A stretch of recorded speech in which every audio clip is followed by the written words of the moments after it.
Alright. Hello, everybody. This is Antonio Wolf here with the ever revolving door of the gang.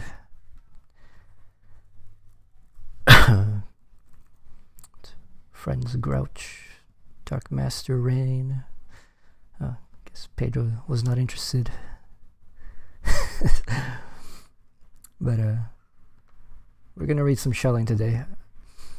This is the fourth time I read the Freedom Essay. I've only read it through full about twice. The other two times I've only read portions of it. But the last time I tried reading it, I got to about a third, I think, where I was doing a very close reading, reconstructing arguments and whatnot, which was very good.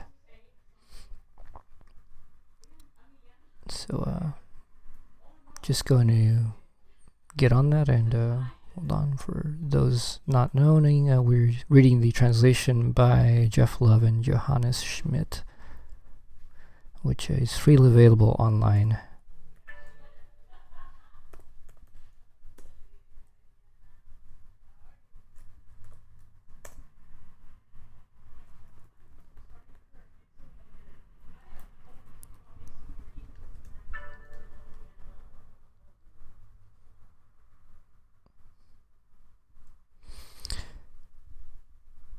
Philosophical investigations into the essence of human freedom can in part address the correct concept of freedom insofar as the fact of freedom, no matter how immediately the feeling of which is imprinted in every individual, lies in no way so fully on the surface that, in order merely to express it in words, an uncommon clarity and depth of mind would not be required. In part, they can deal with the connection of this concept with the whole of a scientific worldview.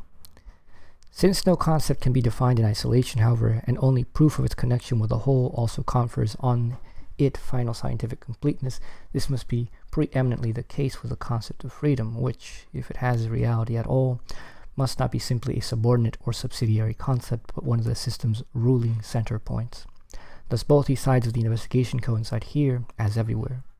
According to an old but in no way forgotten legend, the concept of freedom is in fact said to be completely incompatible with system, and every philosophy making claim to unity and wholeness should end up with the denial of freedom.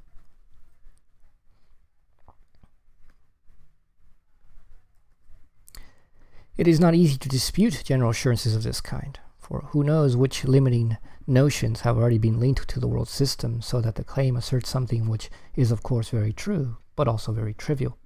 Or if opinion is this, that the concept of system opposes the concept of freedom generally and in itself, then it is curious that, since individual freedom is surely connected in some way with the world as a whole, regardless of whether it be thought in a realist or idealist manner, some kind of system must be present, at least in the divine understanding with which freedom coexists. To claim generally that this system can never be brought to clarity in human understanding is again to claim nothing, insofar as, according to how it is understood, the statement can be either true or false.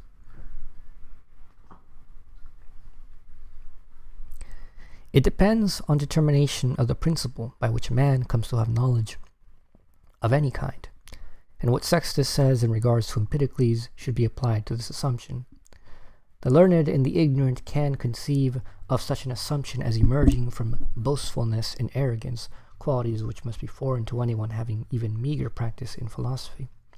Yet one who starts out from the theory of nature and knows that it is a very ancient doctrine that like is recognized by like, which supposedly comes from Pythagoras, but is also encountered in Plato and was declared by Empedocles a good deal earlier, will understand that the philosopher claims such a divine understanding because, holding his understanding clear and undimmed by malice, he alone grasps the God outside through the God in himself.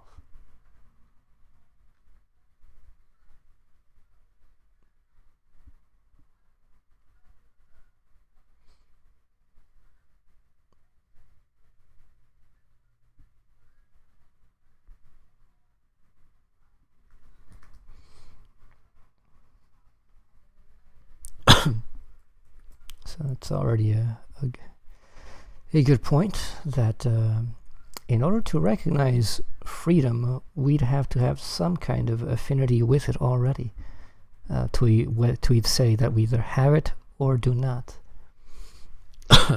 Like, without a way to recognize it, to be associated with the ideal of it, then otherwise it would just be unintelligible to us. Right? Basically, an unfree creature would never even conceptualize freedom to claim that it is unfree. Like, it wouldn't even make sense for such a thing to talk about freedom. Yep. I know maybe they could talk about, like, the appearance of being free, but that wouldn't actually mean that they're talking about the thing itself. Yep. It would be an unintelligible thing to an unfree being. However, it is customary among those who are ill-disposed to science to understand thereby a kind of knowledge that is utterly abstract and inanimate like common geometry. It would be more succinct and decisive to deny system even in the will or understanding of the primal being, to say that there are only individual wills of which each determines its own center for itself and is, according to Fichte's expression, the absolute substance of each and every I. Reason, which strives for unity, like feeling, which insists on freedom and personality, is, however, always dismissed only by fiat that lasts for a while and finally comes to ruin. Thus Fichte's doctrine had to attest to its recognition of unity, if only in the paltry form of a moral ordering of the world, in which it nonetheless immediately fell into contradictions and unacceptable propositions. Therefore, it seems that no matter how much may be brought to support this claim from a merely historical standpoint, namely from previous systems, we have not found anywhere arguments that were drawn from the essence of reason and knowledge themselves. Connection of the concept of freedom with the whole of a worldview will likely always remain the object of a necessary task, without whose resolution the concept of freedom would teeter while philosophy would be fully without value. For this great task alone is the unconscious and invisible driving force of all striving for knowledge, from the lowest to the highest, without the contradiction of necessity and freedom. Not only philosophy, but each higher willing of the spirit would sink into the death that is proper to those sciences in which its contradiction has no application. To pull oneself out of the conflict by renouncing reason seems closer to flight than to victory. With the same justification, another could turn his back on freedom in order to throw himself into the arms of reason and necessity without there being cause for triumph on either the one or the other side.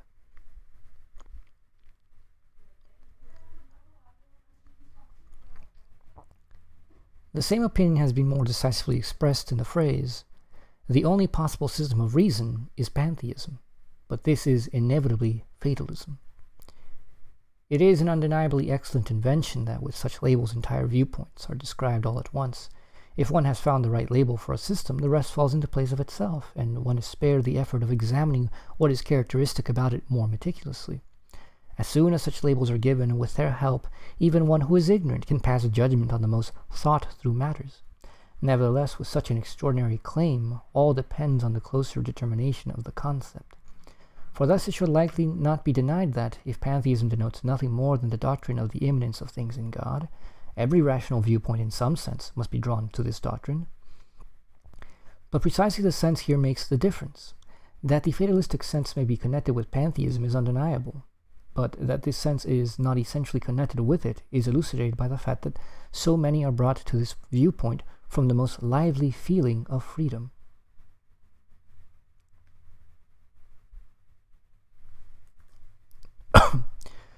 Most, if they were honest, would confess that given how their ideas have been formed, individual freedom would seem to them to be inconsistent with almost all properties of a highest being, for example, with omnipotence.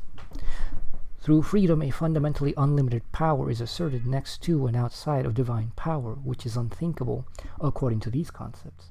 As the sun in the firmament extinguishes all the lights in the sky, even more so does the infinite extinguish every finite power.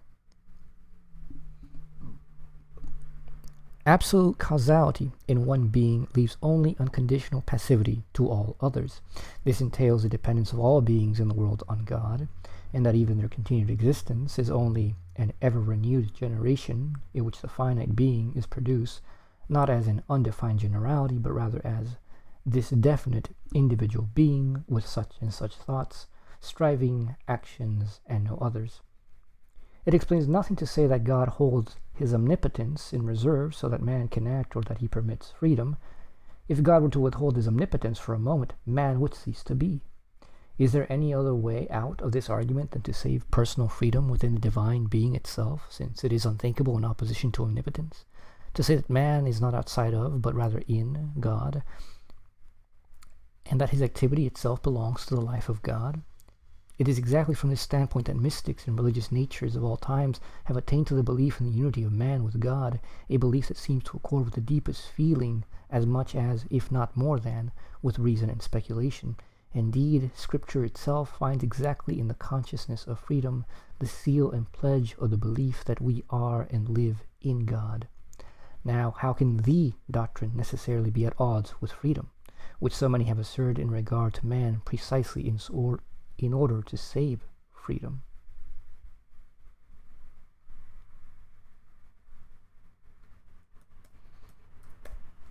Any thoughts on that point? I think it's a pretty good set of points that goes against the regular brain-dead arguments people have against freedom and pantheism being unified.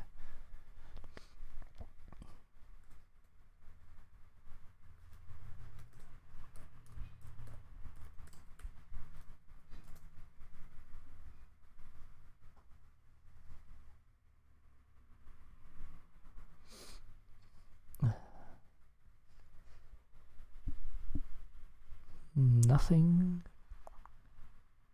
Actually, here's something. Link it on the philosophy chat.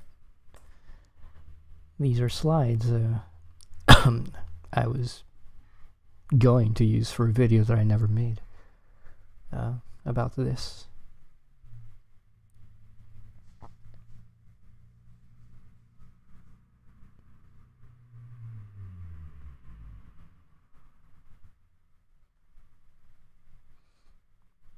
Navigating on my small phone screen.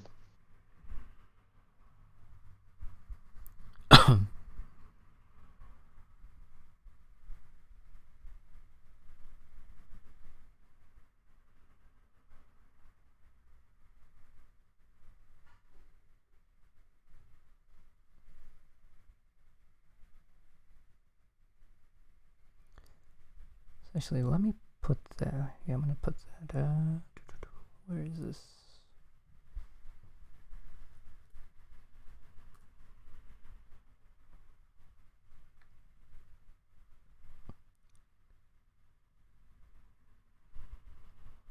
There we go. So I'm gonna read off the slides a little bit.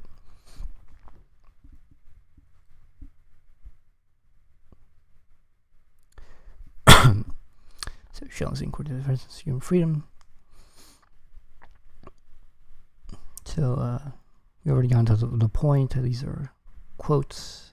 We're all immediately acquainted with freedom and its feeling, yet the correct concept of freedom is not superficial and requires uncommon clarity and depth of mind. No concept can be defined outside a unified system of concepts, and freedom is just one concept in the true system, but it is one of its central concepts. It is a common myth that system and freedom are opposite, but if freedom exists and is connected to and therefore unified with the world, which is unified as a whole, and therefore a system. So is system really opposed to freedom? Now, can we comprehend freedom? It is said only God can understand the world system, not us, but the truth of this depends on what principle determines how we know things. To claim the capacity to know what God knows is boastfulness or arrogance, but even the Greeks knew that like recognizes like. Therefore, to even recognize God as an external God requires that we be like God within ourselves. Therefore, we must also be capable of knowing what God knows. To connect with things requires a connection to share a ground of being. Those ill-disposed to science mistake the divine knowledge to be merely abstract and dead forms like geometry. But if this were so, it would be more succinct to say that there is no system at all, no unity, and only particulars absolute unto themselves. That is, God does not exist because there is no unity of the world. And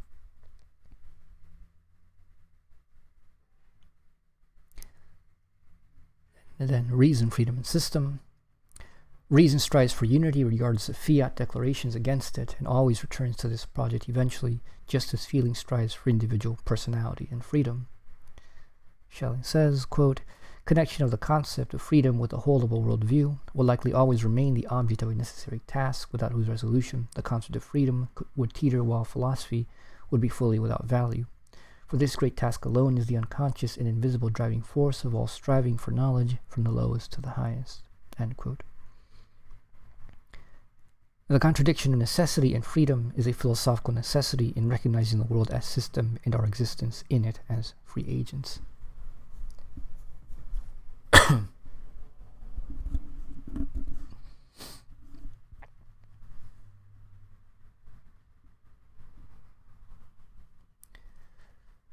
And as for this claim that Schelling, that the connection of freedom to a systematic worldview is inherent to philosophy, and without it, freedom means nothing, and philosophy is completely worthless, I think is very true.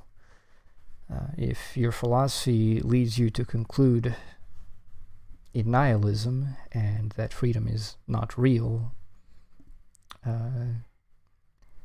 what exactly have you done that could be said to have any value whatsoever?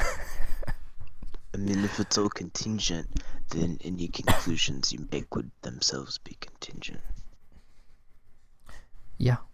Yeah, it just wouldn't matter, right? Any conclusion or thing you said would be just as much as any other conclusion or thing said, because they would all just be arbitrarily determined, so to speak, considered in themselves at least.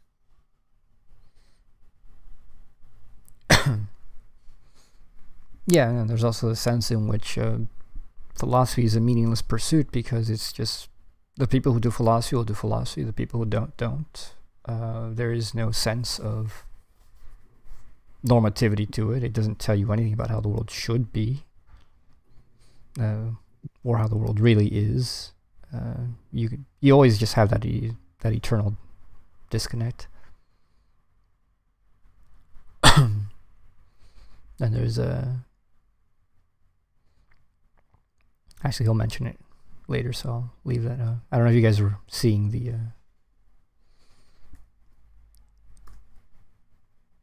the slides that I shared.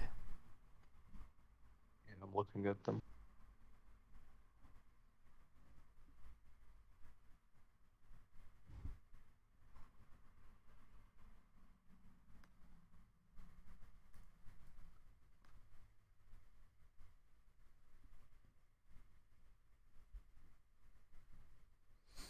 All right, going back to the PDF.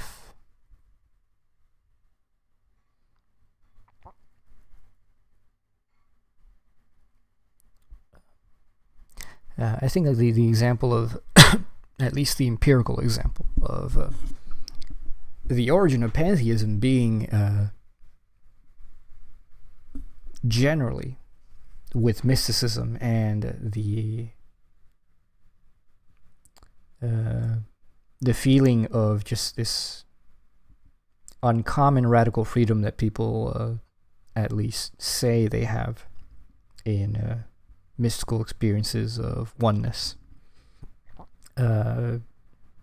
Schelling says, well, this would be a pretty weird thing if pantheism was contradictory to freedom, which it is. The people who say that they even experience this proclaim it is the highest freedom, not slavery.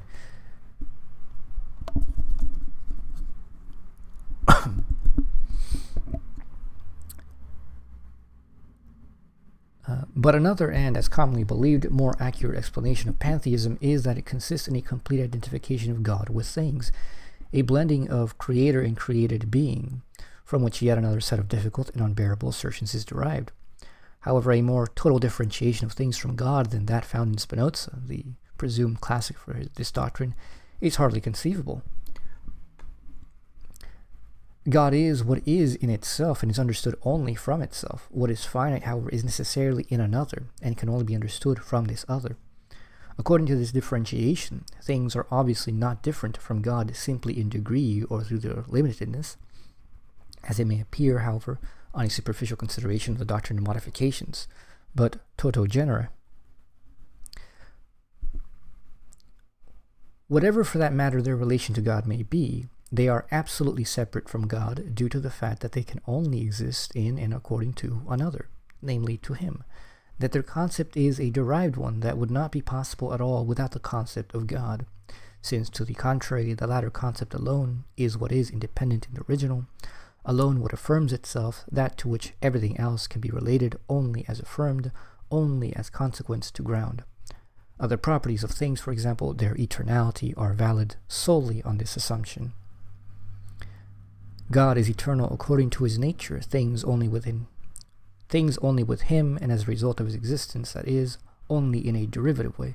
Precisely because of this difference, all individual things together cannot amount to God, as commonly maintained, insofar as no sort of combination can transform what is by nature derivative into what is by nature original, just as little as the individual points on a circumference, when taken together, can amount to that circumference, since as a whole and according to its concept, it must necessarily precede them. Still more fatuous is the conclusion that in Spinoza even the individual thing is equivalent to God. Then, if even the strong expression that everything is a modified God is to be found in Spinoza, the elements of the concept are so contradictory that, once they are combined together, the concept falls apart again. A modified, that is, derivative, God is not God in the genuine and eminent sense. Due to this one addition, things return to their place whereby they are forever divided from God.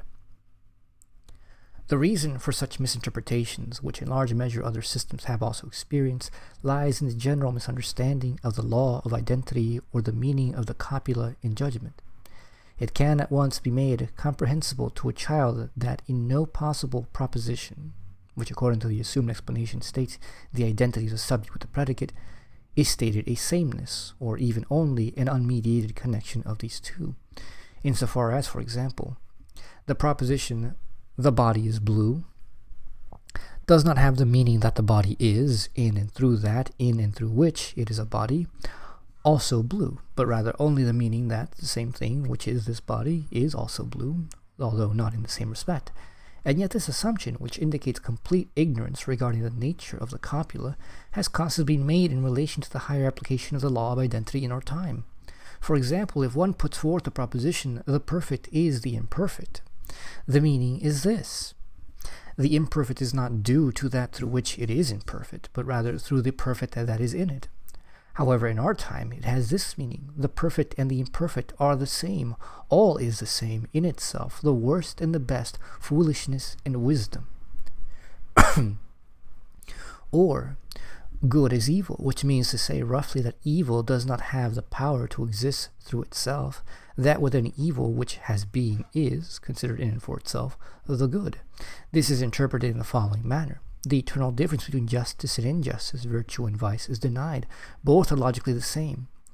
Or, in a different turn of phrase, necessary and free things are explained as one, the meaning of which is that the same thing, in the final judgment, which is the essence of the moral world, is also the essence of nature. Then this is understood as follows: free things are nothing but forces of nature. Then this is understood as follows: free things are Free things are nothing but forces of nature, coil springs which, like any other, are subject to mechanism. The same thing occurs in the proposition that the soul is one with the body, which is interpreted as suggesting that the soul is material, air, ether, nerve, fluid, and the like. For the reverse, that the body is the soul, or in the preceding proposition that the seemingly necessary is in itself free, though it is at once just as valid to infer from the proposition, is in a well-considered way set aside. Such misunderstandings, which, if they are not deliberate, presuppose a level of dialectical immaturity that Greek philosophy surpasses almost in its first steps, make recommending the thorough study of logic into a pressing duty. The ancients' profoundly meaningful logic differentiated subject and predicate as what precedes and what follows, and antecedents and consequence, and thereby express the real meaning of the law of identity. This relation persists even in tautological propositions if they are not to be utterly without meaning. Whoever says, "the body is body," surely thinks something different with respect to the subject of the sentence than with respect to the predicate.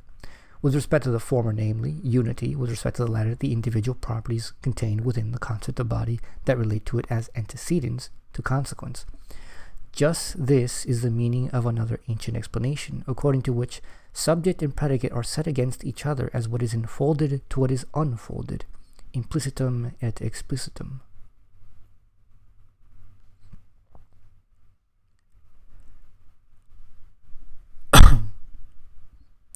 Then switching over to my slides.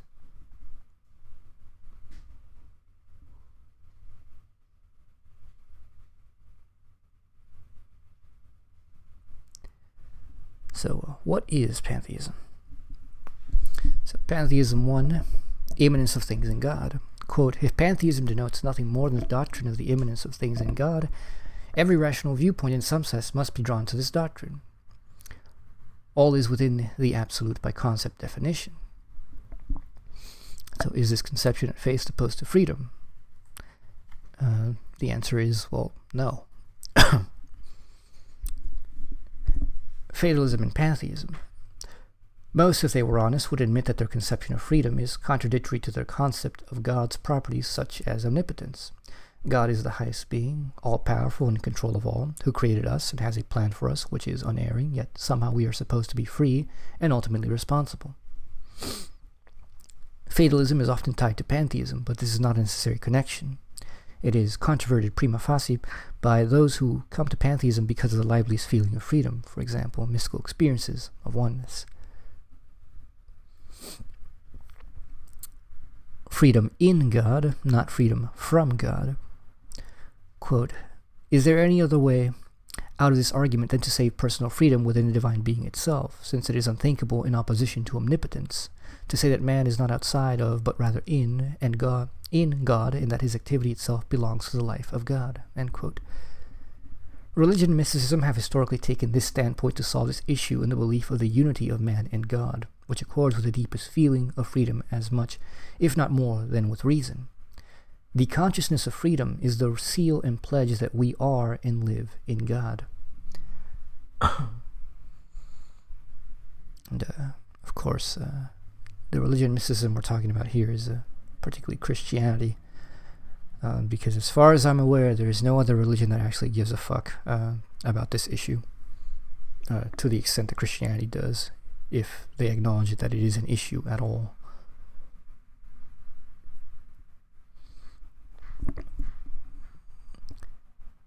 So, the secular question, freedom in nature. Schelling's theological interest aside, the question of freedom in God or system is analogical to the question of freedom in our immanence to nature. If we are part of nature, and that is law governed in every domain from physics to biology, how can we be free in being part of the system of existence in which we live and depend for our being? If we are in unity with the world, how is it possible that we consciously may work against it? How can being in being itself come to oppose itself from within? So, Pantheism 2, God is identical to the world of things. Spinoza is accused of believing this, but it's false. Quote, God is what is in itself and is understood only from itself. What is finite, however, is necessarily in another and can only be understood from this other. End quote. God is infinite. Things are finite. The difference is not only degree, but in kind category. No amount of finite things in sum equal to infinite. Single things are not equal to God, for that would be a derivative God, finite, and thus a contradiction to the concept of God as infinite and absolute. This conception of pantheism arises from a misunderstanding of the law of identity and the copula in judgments. So identity, abstract identity. Identity is A equals A, an indifferent equality of elements. However, this is not how we tend to understand identity at all. The cat is orange, or cat equals orange, In abstract identity reduces both terms as equivalent, but in the vast majority of cases the copula is does not mean this. We know that the orange is cat is nonsense. Misunderstanding the copula. The perfect is the imperfect does not mean that there is no difference between the two. It really means that insofar as the imperfect is, it is the perfect or through the perfect. Not that the imperfect has its own subsistent imperfection. Good is evil really means that insofar as evil is, it is good. This is related to the medieval doctrines of perfections. Only being God good is, nothing the devil and evil is privation of perfection and not opposite perfections. The copula hides ambiguities in the concept of identity which only careful reasoning can untangle.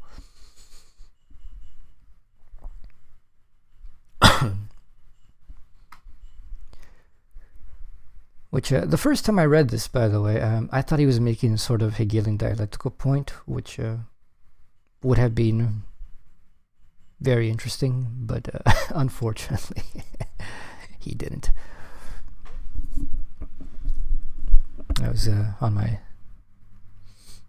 third incomplete but careful reading. I realized this, and I was like, oh, well, this is more just standard classical logic than anything. Disappointed me. Abstract solutions to formal freedom. If freedom is necessity is understood as abstract identity, we make no difference between them and make both concepts useless. To say freedom and necessity are one is also to say that essentially the essence of the moral and natural world is one. That is, that free beings are just mechanical objects subject to blind forces, just like coil springs, but this contradicts what we think differentiates morality as a specific domain. That is, morality cannot exist in this conception. One can turn the proposition around and say that that which seems necessary is essentially free, and developing such thought may be interesting at another point. A hidden concept in judgments. Meaningful identities do not state abstract tautological sameness like A equals A. This body is blue does not mean that there is no difference between body and blue. It also does not mean that a body, in that it is body, is blue. It only states that a thing that is the body is also blue in other respect. A posteriori synthetic judgment. This is only a mundane application of this law, but there is a higher application of the law of identity. Immanent to this mundane understanding of the law of identity is a higher form. Alright, let us return to the text.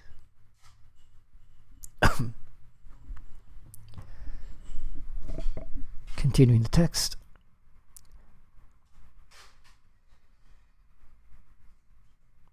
However, defenders of the foregoing claim will now say that pantheism does not speak at all about the fact that God is everything, which is not easy to avoid according to the common notion of his properties, but rather about the fact that things are nothing, that this system abolishes all individuality.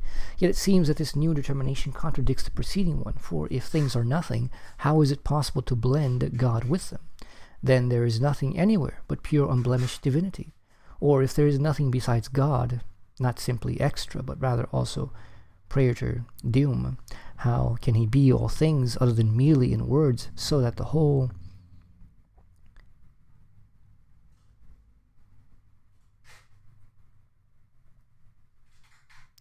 concept seems therefore to dissolve and vanish into nothingness?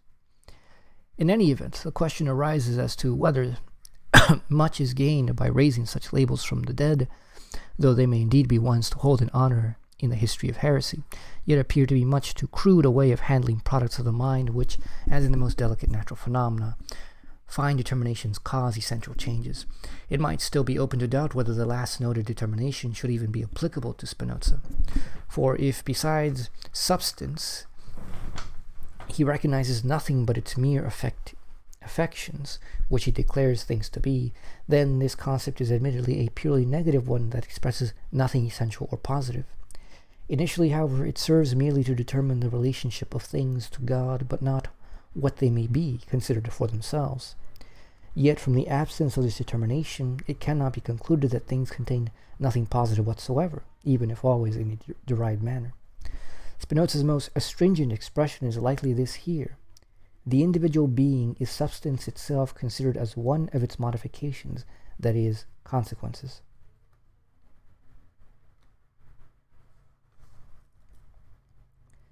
Let's posit now that infinite substance equals A, and the same consideration in one of its consequences equals capital A over lowercase a.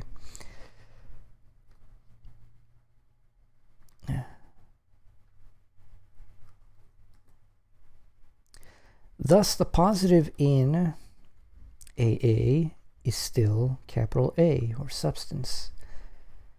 But on this basis, it does not follow that the consequence of substance is substance. That is, that infinite substance considered in its consequences is the same as infinite substance considered as such. Or, in other words, it does not follow that the consequence of substance is not a particular individual substance, even though a consequence of A.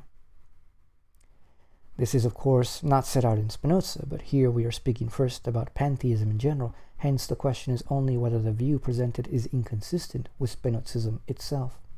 This will be asserted with difficulty, since it has been admitted that Leibniz's monads, which are entirely what is in the preceding expression A over A, are not a decisive aid against Spinozism. Many statements by Spinoza remain enigmatic without a supplement of this sort. For example, that the essence of the human soul is a living concept of God that is declared to be eternal, not transitory.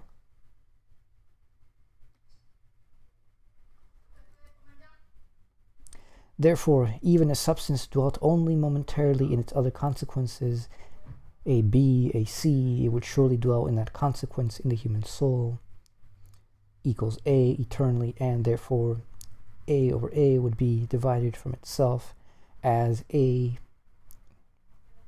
in an eternal and irreversible manner. This is where, God, his formalism annoys me.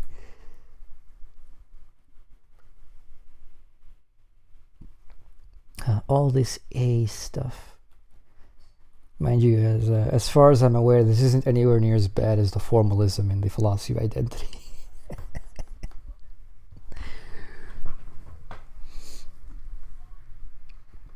A's, B's, and C's. So anyways, I think this is a pretty simple, intelligible argument that substance and its consequences or modifications are not identical. And yet substance is the being in the modification or consequence. So at least he's trying to make an argument here as far as I can see.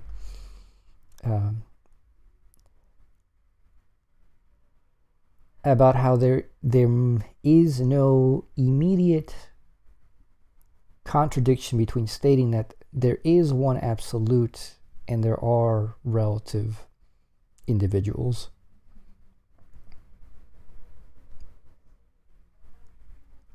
Now, he hasn't derived how these individual modifications or consequences come about, but at least he's put it pretty clearly that at least in this formulation of ground and consequent, there is no contradiction.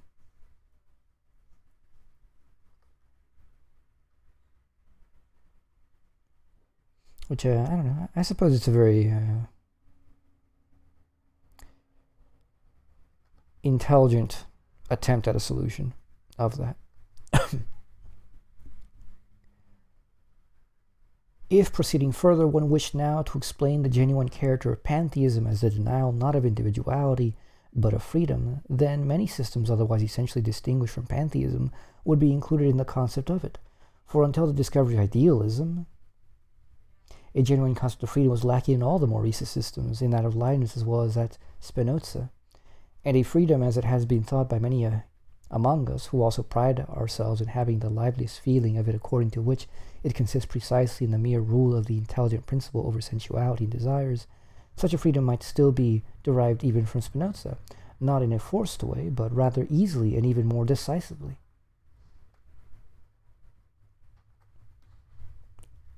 I like how he claims that idealism was only a very recent discovery of philosophy at his time.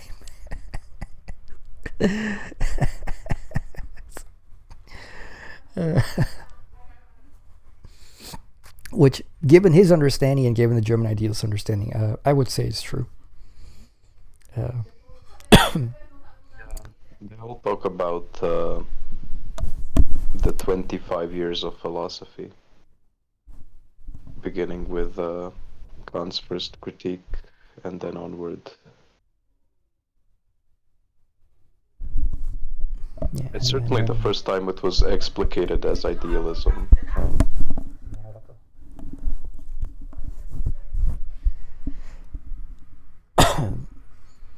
No, yeah,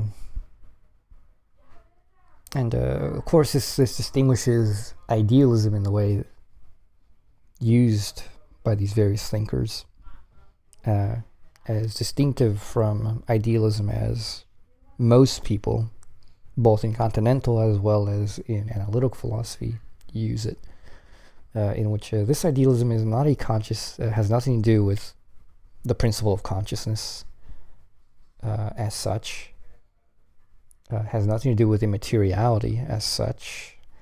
Well, I mean, it does have something to do with it, but it's not an assumptive principle of it.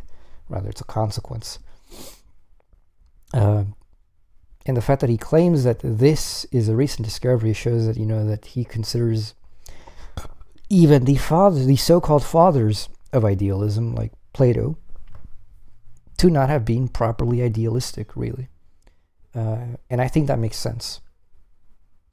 Insofar as far as we know, Plato ultimately did not hold the theory of ideas or the forms to really be determinative of the highest reality, which would be the one which was beyond reason. And Kant calls, I recently read the Prolegomena, and Kant calls Descartes a materialist idealist, which is pretty funny. Because his res cogitans is a property of the thing in itself. Yeah, I would say that's a proper judgment of Descartes. Yeah, me too. You could almost say that, I would say that about Leibniz as well, that the way that the monads work is basically materialist, just stated in a immaterialist framework, but it has all the workings of objectivity without wanting to go the full way and just state it as objectivity. He has to go for the pre-established harmony by God, but this pre-established harmony just happens to play out just like mechanistic things do.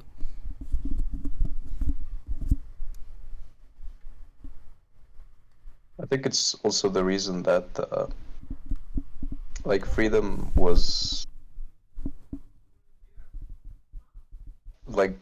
pretty much the central issue, I would say, of German idealism. It's like a leitmotif of all of their philosophy. It's the first time it was freedom was really the central notion in philosophy. Yeah, I totally agree. People tend to talk about the absolute more than anything, but that's not really the issue that drives them. It is freedom. Certain notions of the absolute exist already, everywhere since the beginning of philosophy.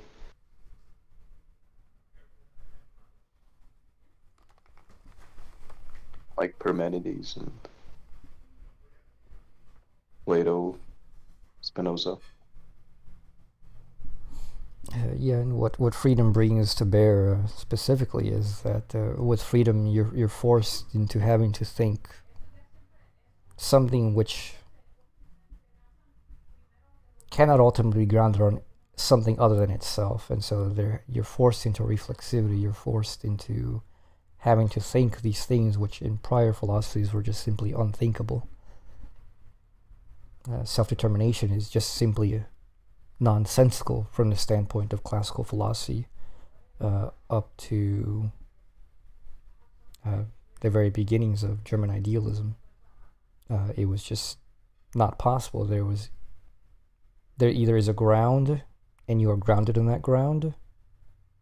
There's a ruler and the ruled, but there could be no notion of self-determination, self-rule, self-generation, all these other things. There always had to be a distinction between that which posits and that which is posited, the essence and the appearance. And freedom forces you to think otherwise. Yeah. Funny. Freedom forces you. Yep.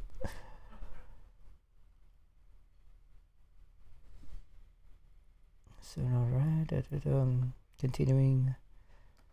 Hence it appears that the denial or assertion of freedom in general is based on something completely other than the assumption or non-assumption of pantheism, the immanence of things in God. For if admittedly it seems at first glance as if freedom, which was unable to maintain itself in opposition to God, had perished in identity here, then one can say that this appearance is only the result of an imperfect and empty notion of the law of identity. This principle does not express a unity which, turning itself in the circle of seamless sameness, would not be progressive and thus insensate or lifeless. The unity of this law is an immediately creative one. In the relation of subject and predicate, we already have shown that of ground and consequence, and the law of the ground is for that reason just as original as the law of identity. Therefore, the eternal must also be a ground immediately and as it is in itself.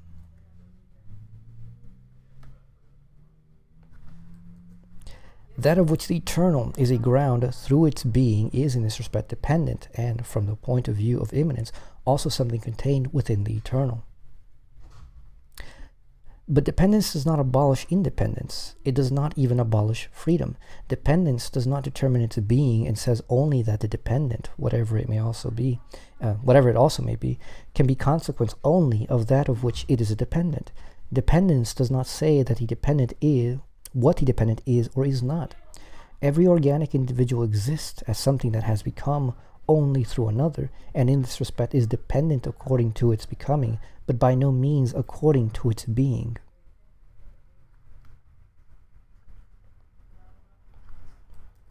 And this is a very good point.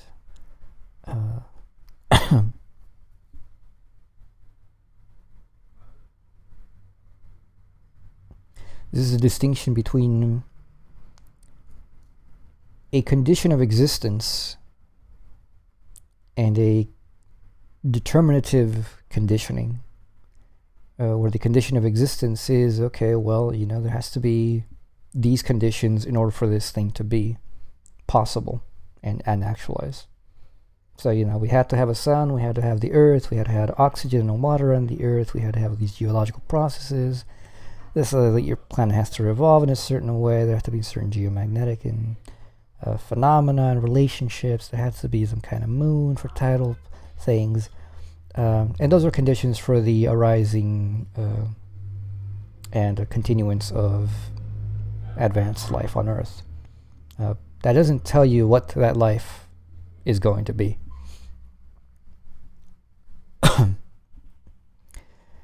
It is not inconsistent, says Leibniz, that he who is God is at the same time begotten, or vice versa, just as little as it is a contradiction that he who is the son of a man is also himself a man.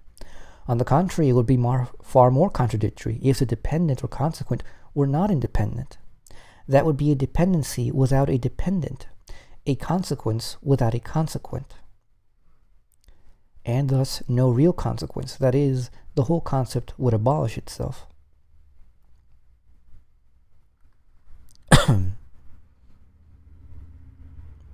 Okay, I gotta read that again.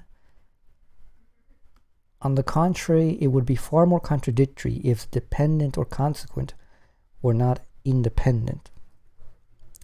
That would be a dependency without a dependent, a consequence without a consequent, and thus no real consequence. That is, the whole concept would abolish itself.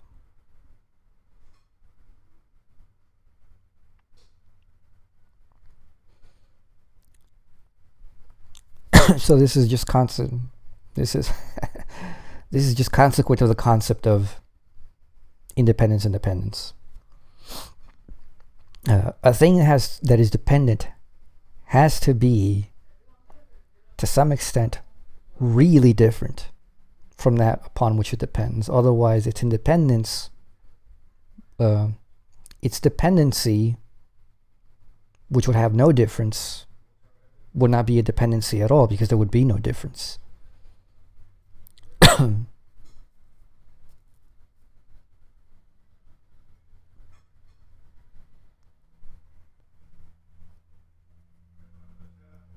Yeah, I think that makes perfect sense. Yeah.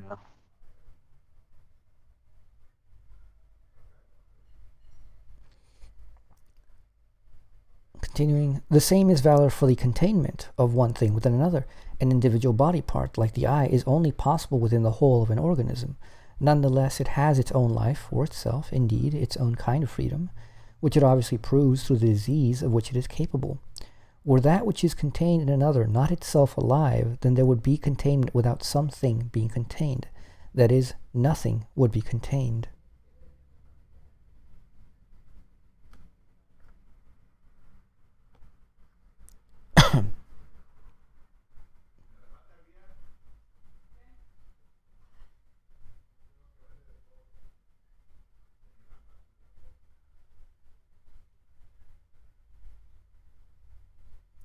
That's just a weird sentence. Were that which is contained in another not itself alive, then there would be containment without something being contained.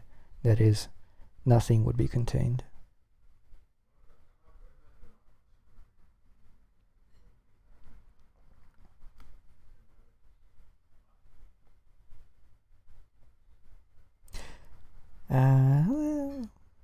Okay, I suppose that makes sense in the sense that if by containment you're talking about the restriction of something's freedom, and all that only in that sense does containment mean anything.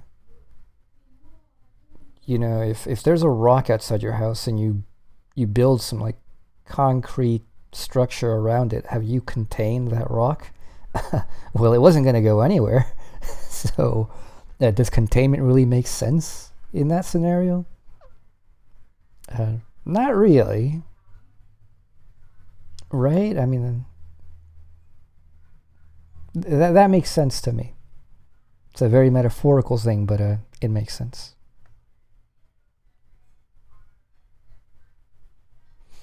Anyone agree, disagree?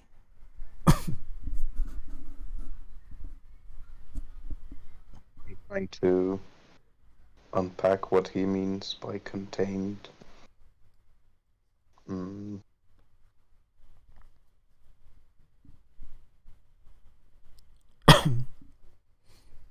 Yeah, believe me, he's not going to explain it further. I've read this before.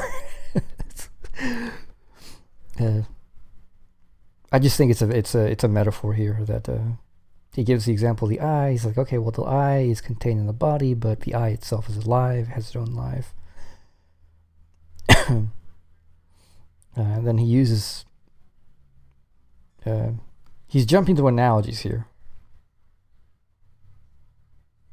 Then because the eye is alive, this links, he subsumes this as part of containment as such, then jumps to containment and says that the logic of containment entails living things, because were they not living, they would have no freedom towards which they were acting, and therefore any kind of restriction such as a containment would have no meaning, because there would be nothing that is contained. You contain something that is in danger of going out of control, but if something is not alive, it's not going to go out of control. So there would be no meaning to contain it. Right. I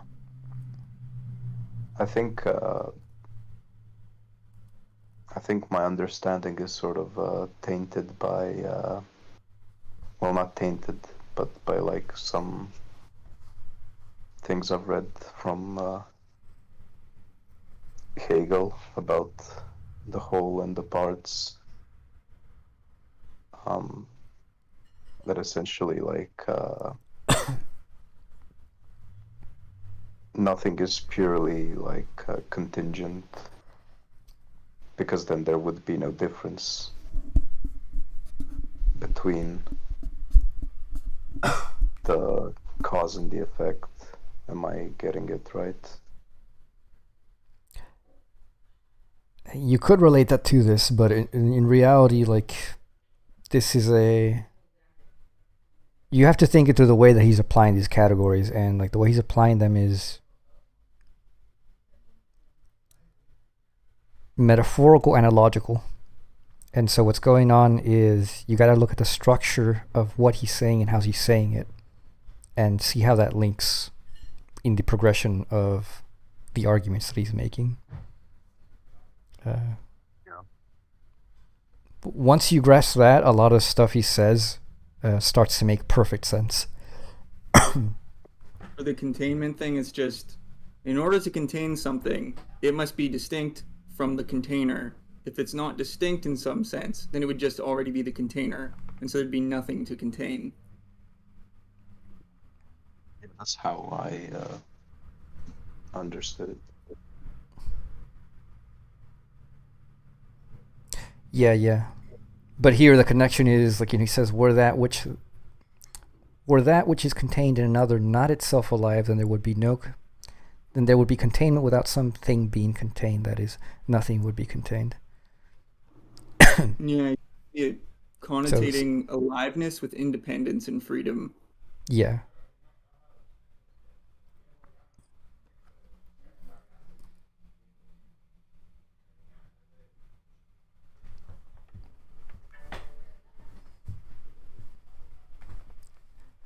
And of course, this does make sense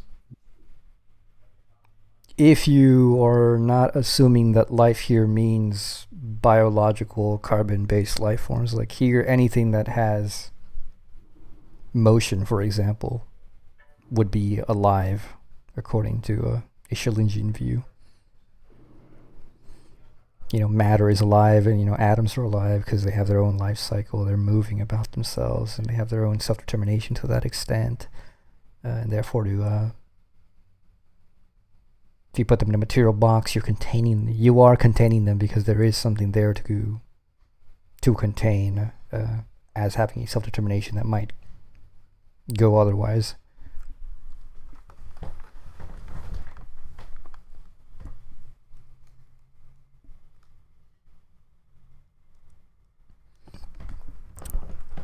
Alright, continuing.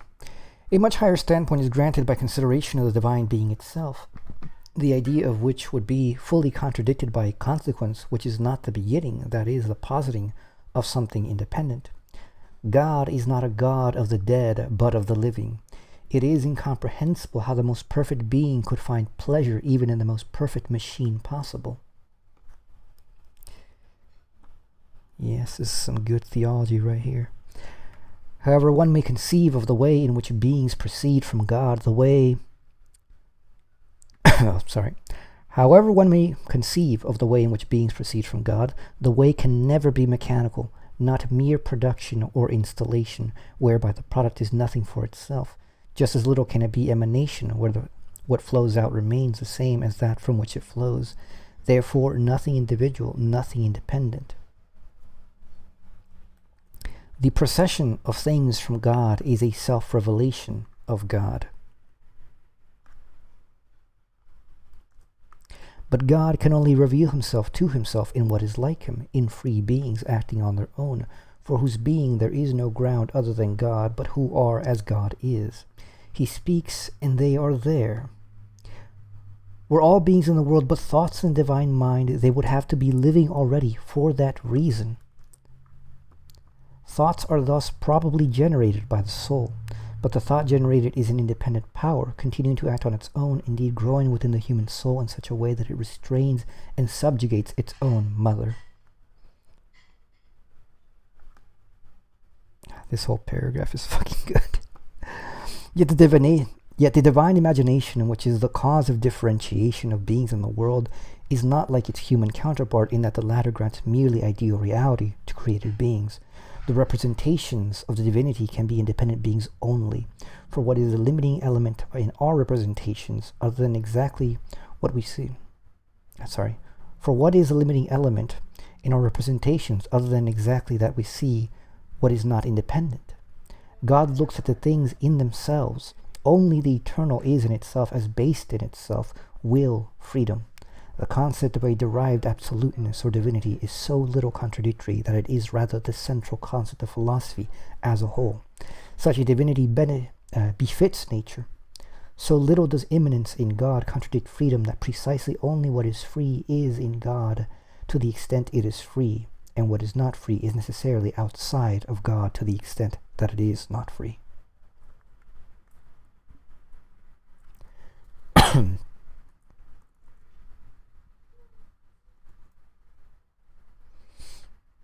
Pretty good paragraph.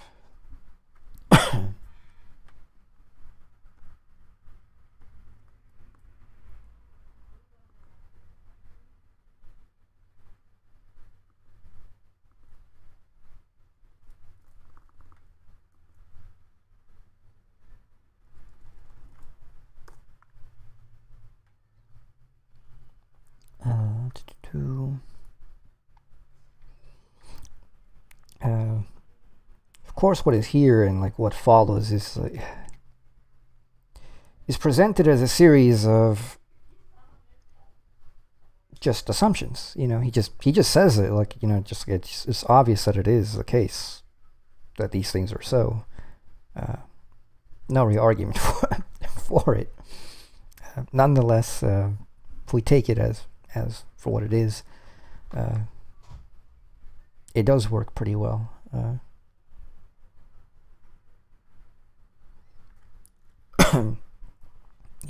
God is not a God of the dead, but of the living. It is not comprehensible how the most perfect being could find pleasure even in the most perfect machine possible. You know, that therefore in the idea of God, God's consequences would not be a machine. Why? Because God is a living God. So, you know, his own life has to go in to anything he creates, which would be itself an independent life. Still not sure what to make of the procession of things from God. Is there self-revelation of God? There's a simple way to interpret that, in which, like, obviously the creation of the world of things is also the revelation. You know, in Hegel, one could say the unveiling of specific potentialities of God as actualities.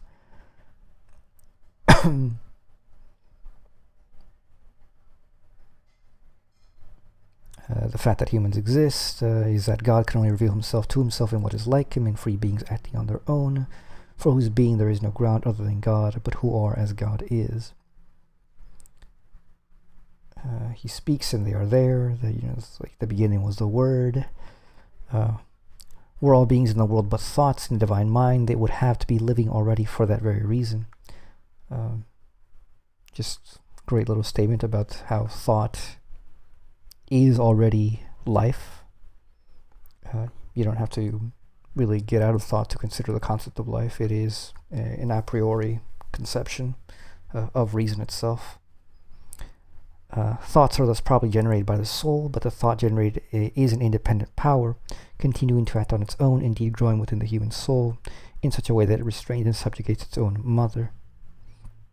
The analogy of that to the creation of God is perfect. It works perfectly well. And I think it's, well, to say I think is a mistake there. It is the case that this is how thought functions with us.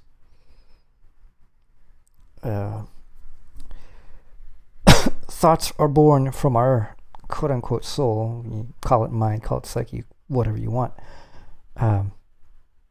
But they have their own nature and they have their own life, independent of our will. And not only that, he says they continue to act and grow, indeed growing within the human soul in such a way that it restrains and subjugates its own mother. And that is very true. We are wholly, if not for the most part, dominated by thoughts, and we do not realize this.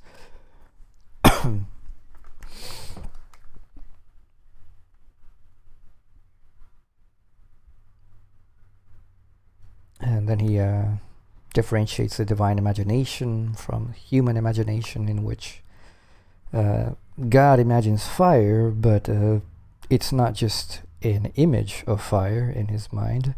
It is real fire in the world, objectively.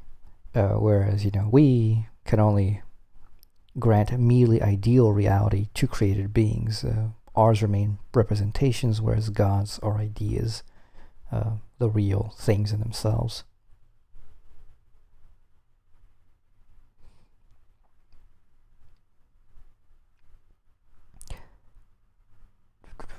Question for you, AW. Yeah, go ahead. Let's say there is an item in a box and you had put it there, but you had forgot it. So you have to look for it. Does God have to look at things to find them like you do, or search, or does he knows it before and doesn't need looking, doesn't need even searching something to find it out? God doesn't lose shit. What are you talking about? Like doesn't need any inquiry to find out something. No. Right? God directly intuits things immediately. Yeah. I mean, in intuiting any single thing, God intuits the entire world of determinations, logical and spatial, temporal, natural. As a total, or each particle in itself? Both. Just God is not a spatial temporal being, so they're not waiting around for time. They're like, oh, I gotta think this and then think that and then think that. It all happens at once. In the eternal, everything is omnipresent at once, logically and naturally.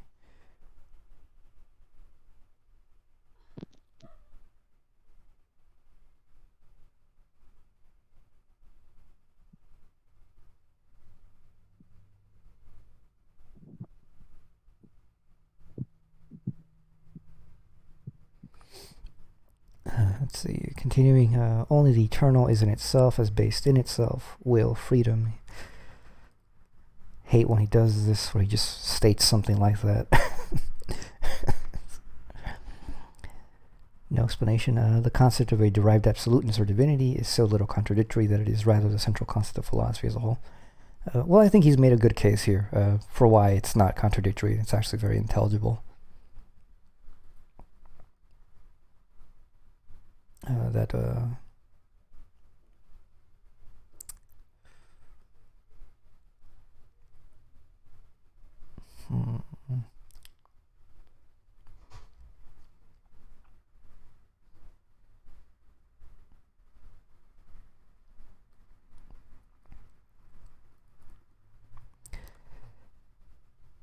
Now, I don't know if he would say there is a derived absoluteness in the Hegelian sense.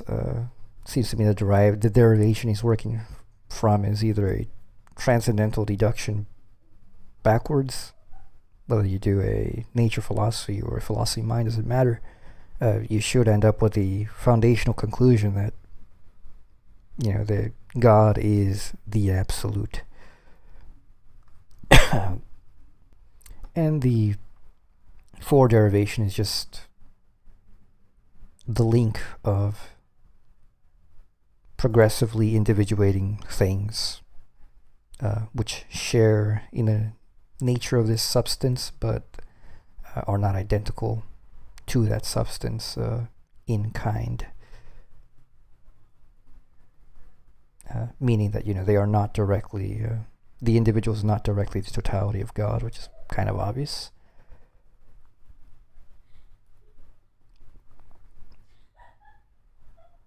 It says, so little does immanence in God contradict freedom, that precisely only what is free is in God, to the extent it is free, and what is not free is necessarily outside God, to the extent that it is not free.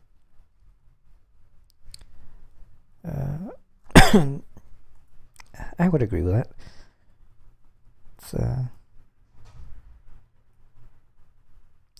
It is intelligible. Although all I would say to this is, like, when you actually understand this, the case that Schelling is putting forth is, as far as I'm aware, not novel at all. This is actually just goes back to pretty standard Neoplatonic views of various kinds, and views influenced by Neoplatonism of various kinds. So, he's putting a really orthodox position forward in that milieu.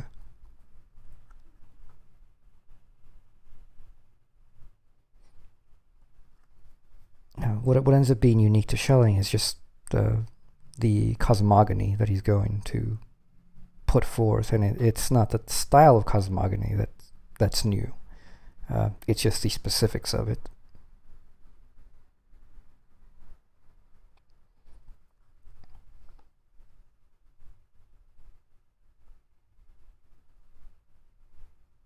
And no marker, this is Schelling. However inadequate such a general deduction is in itself for one who sees deeper, it surely makes it sufficiently clear that the denial of formal freedom is not necessarily connected with pantheism. We do not expect that one will oppose Spinozism to us. No small daring belongs to the claim that system, as it is brought together in the head of any one individual, is the system of reason. Kat exochen, the forever unchangeable. Is that how you say that? That's Greek, right? Or it seems like it probably be Greek. It's like a th sound, like kat That's exochen. definitely not Latin, so it must be Greek. Exochen. Okay. The forever unchangeable.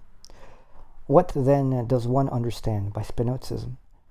Perhaps his entire doctrine as it is presented in the man's writings, therefore, for example, in his mechanistic physics as well, or in accordance with which principle does one wish to distinguish and divide up things where everything is supposed to be full of extraordinary and singular consistency? It will always remain a striking phenomenon in the history of the development of the German spirit that at any time the claim could have been made, the system which heaps God together with things, the created being together with the Creator, as it was understood, and which subjugates all under a blind, thoughtless necessity, is the only one rationally possible, the only one to be developed from pure reason. To understand the claim, one has to recall the prevailing spirit of an earlier era, then the mechanistic way of thinking, which reached the summit of its infamy in French atheism, had captured almost all minds. In Germany as well, one began to take this manner of seeing and explaining for the genuine and soul philosophy. Since, however, the native German disposition could never assimilate these consequences to itself, for that reason there first emerged a discord of head and heart that was characteristic of more recent philosophical literature. One abhorred the consequences without freeing oneself from the basis of this way of thinking or rising to a better one. He's talking obviously about German Romanticism.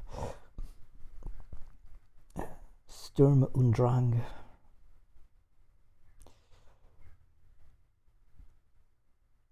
one wanted to declare these consequences, and since the German mind could only take hold of the mechanistic philosophy from its supposedly highest expression, the terrible truth was declared in this way. All philosophy, absolutely all, that is purely rational is or becomes Spinozism. Everyone now was warned about the abyss. It was laid bare before all. The only remedy which still seemed possible was ceased. That bold word only could bring on the crisis and frighten Germans away from the corrupting philosophy, and lead them back to the heart, to inner feeling and belief. Nowadays, this way of thinking is long gone, and the higher light of idealism shines for us.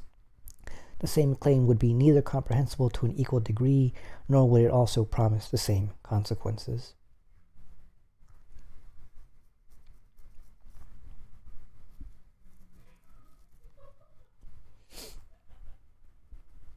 And here then, once and for all, our definite opinion about Spinozism. This system is not fatalism because it allows things to be contained in God. For, as we have shown, pantheism at least makes formal freedom not impossible. Spinoza therefore must be a fatalist for a completely different reason, one independent of pantheism. The error of his system lies by no means in his placing things in God, but in the fact that they are things, in the abstract concept of beings in the world, indeed of infinite substance itself, which for him is exactly also a thing. Hence his arguments against freedom are entirely deterministic, in no way pantheistic. He treats the will also as a thing, and then proves very naturally that it would have to be determined in all its activity through another thing that is in turn determined by another, and so on ad infinitum. Hence the lifelessness of his system, the sterility of its form, the poverty of concepts and expressions, the unrelenting severity of definitions that goes together excellently with the abstract means of presentation. Hence his mechanistic view of nature follows quite naturally as well. Or does one doubt that the basic views of Spinozism must already be essentially changed by a dynamic notion of nature?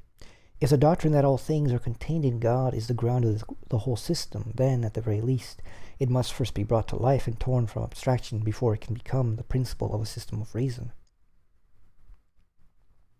How general are the expressions that finite beings are modifications or consequences of God? What a gulf there is to fill there, what questions there are to answer. One could look at the rigidity of Spinozism as at Pygmalion statue that had to be made animate through the warm breath of love. But this comparison is incomplete, since Spinozism is more like a work sketched out only in barest outline, in which many still missing or unfinished features would first become noticeable if it were made animate. It would be preferable to compare Spinozism to the most ancient images of divinities, which appeared that much more mysterious the less their features bespoke individuality and liveliness. In a word, it is a one-sidedly realist system, which expression indeed sounds less damning than pantheism, yet indicates what is characteristic of the system far more correctly, and is also not employed here for the first time. It would be irksome to repeat the many explanations that have been made concerning this point in the author's early writings. A mutual saturation of realism and idealism in each other was the declared intent of his efforts. Spinoza's basic concept, when infused by spirit, and in one essential point changed by the principle of idealism, received a living basis in the higher forms of investigation of nature and the recognized unity of the dynamic with the emotional and spiritual. Out of this grew the philosophy of nature, which, as pure physics, was indeed able to stand for itself, yet at any time in regard to the whole of philosophy was only considered as a part, namely the real part that would be capable of rising up into the genuine system of reason only through completion by the ideal part in which freedom rules. It was claimed that in this rising up of freedom, the final empowering act was found through which all nature transfigured itself in feeling, intelligence, and finally in will. In the final and highest judgment, there is no other being than will. Will is primal being, to which alone all predicates of being apply. Groundlessness, eternality, independence from time, self-affirmation, all of philosophy strives only to find this highest expression.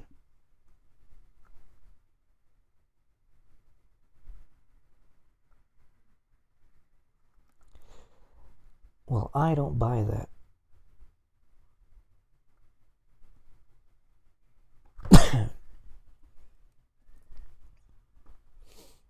For one, I wouldn't count will.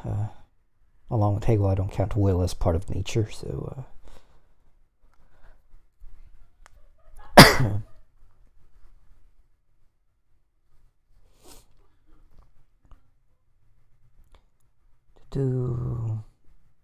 in the final and highest judgment. There is no other being than will. Nope. Will is primal being, to which alone all predicates of being apply. Nope. Groundless is eternality, dependence from time, self-formation. Groundless? I don't think so. Eternal? No. Independence from time? No. Self-affirmative? Maybe. All of philosophy strives only to find this highest expression. Nope, I disagree.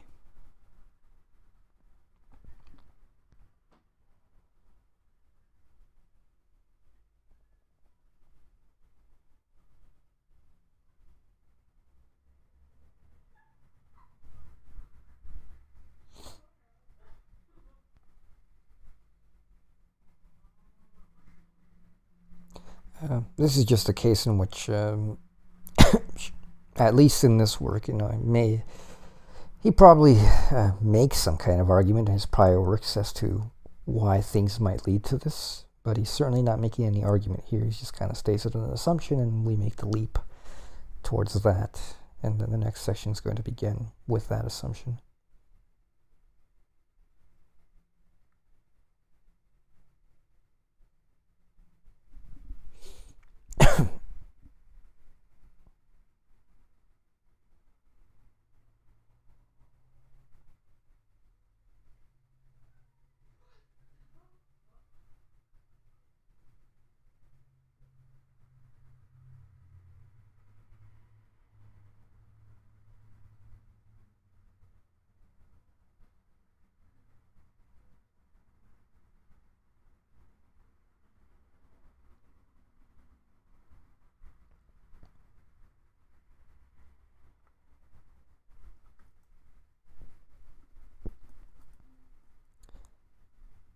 But anyways, let's continue.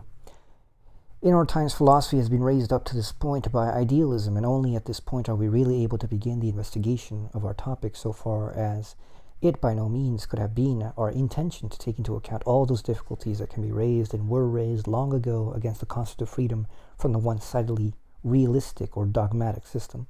Still, idealism itself, no matter how high it has taken us in this respect, and as certain as it is that we have it to thank for the first complete concept of formal freedom, is yet nothing less than a completed system for itself, and it leaves us no guidance in the doctrine of freedom as soon as we wish to enter into what is more exact and decisive.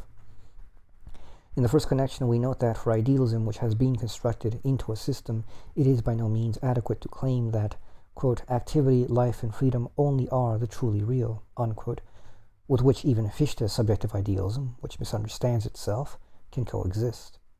Rather, it is required that the reverse also be shown, that everything real, nature, the world of things, has activity, life, and freedom as its ground, or, in Fichte's expression, that not only is I-hood all, but also the reverse, that all is I-hood. The thought of making freedom the one and all of philosophy has set the human mind free in general, not merely with respect to itself, and brought about a more forceful change in all divisions of knowledge than any prior revolution. The idealist concept is the true consecration for the higher philosophy of our time, and especially for its higher realism. Were those who would judge or appropriate this realism to ponder that freedom is its innermost presupposition, in what a totally different light would they consider and grasp it? Only one who has tasted freedom can feel the longing to make everything analogous to it, to spread it throughout the whole universe.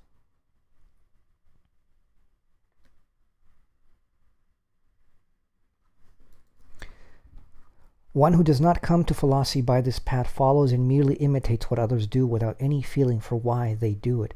It always remains odd, however, that Kant, after having first distinguished things in themselves from appearances only negatively through their independence from time, and later treating independence from time and freedom as correlate concepts in the metaphysical discussion of his critique of practical reason, did not go further toward the thought of transferring this only possible positive concept of the in itself also to things. Thereby he would immediately have raised himself to a higher standpoint of reflection and above the negativity that is the character of his theoretical philosophy. From another perspective, however, if freedom really is the positive concept of the in itself, the investigation concerning human freedom is thrown back again into the general, insofar as the intelligible, on which it was all along grounded, is also the essence of things in themselves. Mere idealism does not reach far enough, therefore, in order to show the specific difference, that is, precisely what is the distinctiveness of human freedom. Likewise, it would be an error to think that pantheism has been abolished and destroyed by idealism, a view that could only arise from the confusion of pantheism with one-sided realism. For it is entirely the same for pantheism as such, whether individual things are in an absolute substance, or just as many individual wills are included in a primal will. In the first case, pantheism would be realist, in the other idealist, but its grounding concepts remain the same. Precisely here it is evident for the time being that the most profound difficulties inherent in the concept of freedom will be just as little resolvable through idealism, taken by itself, than through any particular system. Idealism provides, namely, on the one hand, only the most general concept of freedom, and, on the other hand, a merely formal one. But the real and vital concept is that freedom is the capacity for good and evil.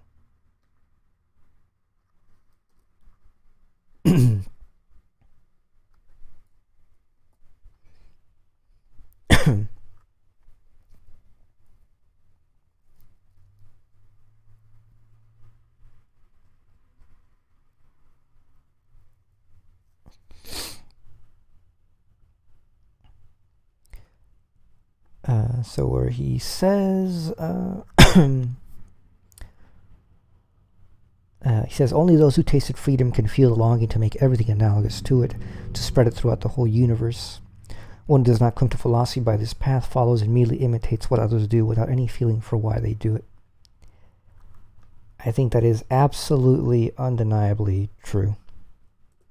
And I think that is the case for most of what people call philosophy today, in that it is not done by people who have any feeling of freedom whatsoever, and therefore have no passion for systematic unity whatsoever. And so what they create is just a heap of garbage that has ultimately, it's just an abstraction of parts of the world.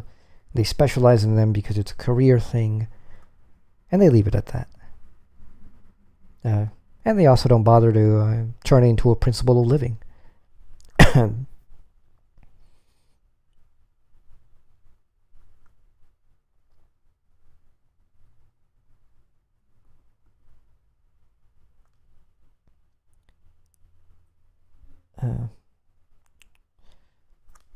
The end of that paragraph, but the real and vital concept is that freedom is the capacity for good and evil. I think he ends up making a very good case for why this is true. But here he hasn't explained it yet. And I don't think it's the essential aspect of freedom anyways. It's an important, necessary aspect. That part of freedom is, funnily enough, the possibility of a failure to be free. And that one must actively choose to be free. And this does hold laterally very close to the concepts of the common concepts or notions of good and evil, as well as much higher systematic notions of them as well.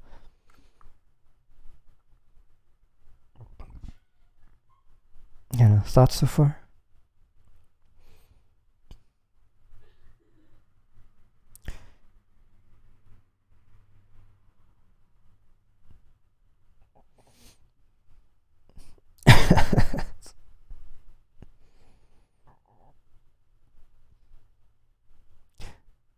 Well, if you're running out of phone, this makes for a good natural stopping point. If we're gonna stop right here. I mean, I could keep going, but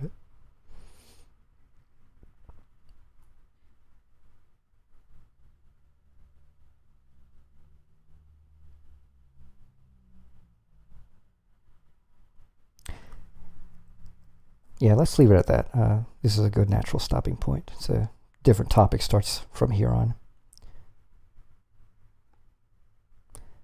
All right, so for those of you who listen, hope you found this interesting. We'll see when we continue this. This is a very good essay.